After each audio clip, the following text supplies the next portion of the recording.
Bahasa Indonesia, jati diri bangsa. Mempersatukan ribuan suku bangsa. Mempersatukan penutur dari ratusan bahasa daerah.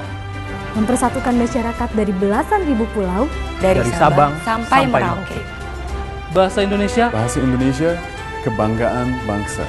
Memiliki jumlah penutur terbanyak keempat di dunia. Dipelajari di puluhan negara. Saya bangga. Saya bangga. Saya bangga berbahasa Indonesia. Kami bangga. Kami bangga. Bangga berbahasa Indonesia. Bahasaku, kebanggaanku.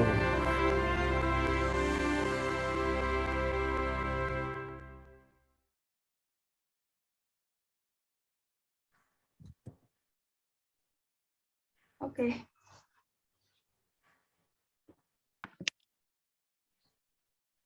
Selamat pagi Bumi Pertiwi, kembali lagi dengan saya Wita di podcast Anak Negeri, Bangga Berbangsa dan Bernegara.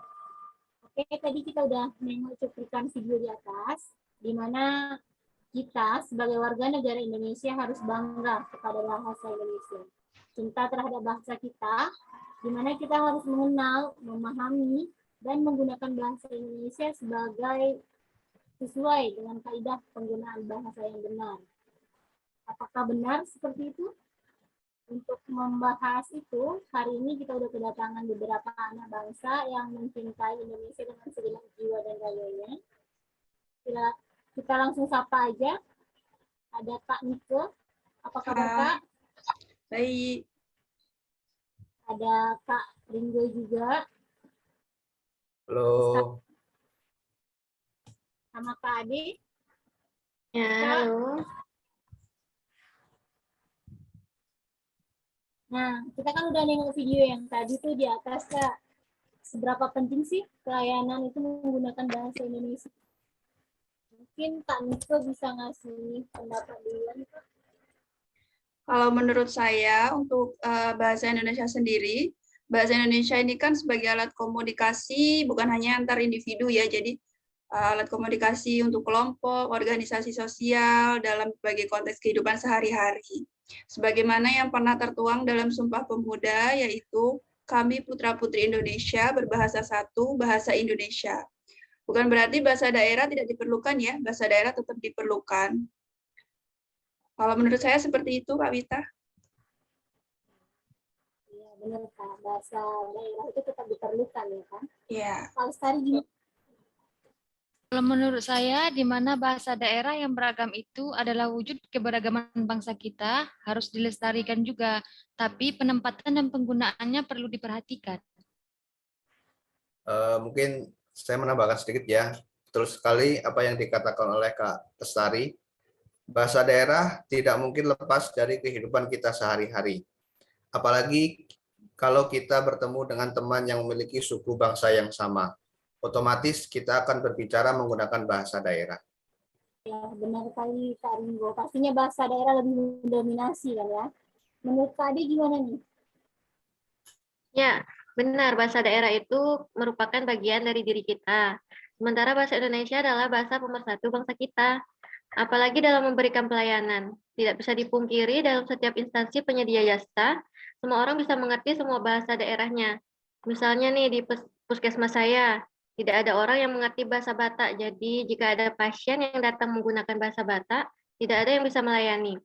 Nah, disinilah bahasa Indonesia itu berperan penting, karena semua orang Indonesia pasti bisa berbahasa Indonesia, walaupun dia dari suku Batak maupun suku-suku lainnya.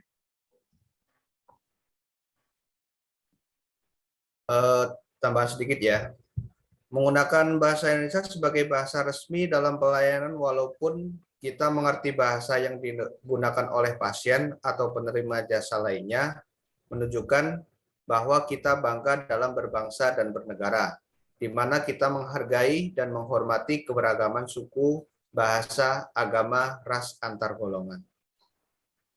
Wah, padat sekali ya, Kak ya. Ya, ada tambahan juga dari saya. yaitu bendera, bahasa, dan lambang negara, serta lagu kebangsaan Indonesia merupakan sarana pemersatu, identitas, dan wujud eksistensi bangsa yang menjadi simbol kedaulatan dan kehormatan negara, sebagaimana diamanatkan dalam Undang-Undang Dasar Negara Republik Indonesia tahun 1945, yang merupakan manifestasi kebudayaan yang berakar pada sejarah perjuangan bangsa, kesatuan dalam keragaman budaya, dan kesamaan dalam mewujudkan cita-cita bangsa dan negara kesatuan Republik Indonesia. Pas sekali Mbak Nike, di mana pengaturan tentang bendera, bahasa, dan lambang negara, serta lagu kebangsaan Indonesia diatur dalam bentuk Undang-Undang Republik Indonesia Nomor 24 Tahun 2009.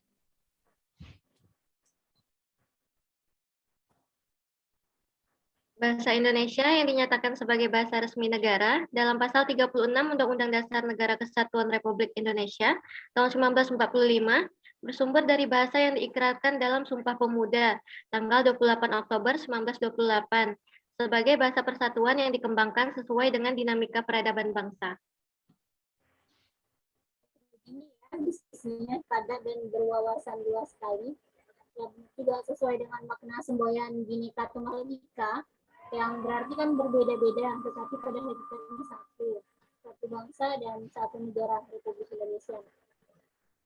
Baiknya kita simpulkan aja langsung ya dari beberapa kata-kata tadi, di mana fungsi sebagai diri bangsa, kebangsaan nasional, serta sarana pemersatu berbagai suku bangsa, serta sarana komunikasi antar daerah dan antar budaya.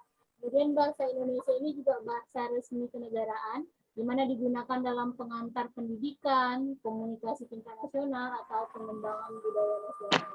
Serta bahasa untuk melakukan transaksi dan komunikasi niaga. Serta untuk pengembangan dan pemanfaatan ilmu pengetahuan. Di mana menggunakan bahasa Indonesia yang baik dan benar merupakan wujud nyata dari rasa bangga terhadap bangsa dan negara ini.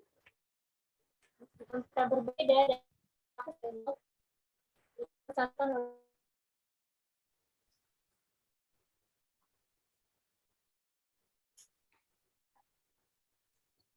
Bagusnya sebelum mengakhiri podcast kali ini kita serukan slogan kita yuk. Slogan bangga berbahasa Indonesia. Boleh dipimpin sama Kak Wita?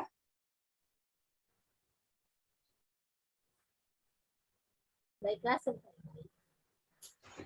sebelum mengakhiri podcast kita kali ini, gimana kan kita ada slogan tuh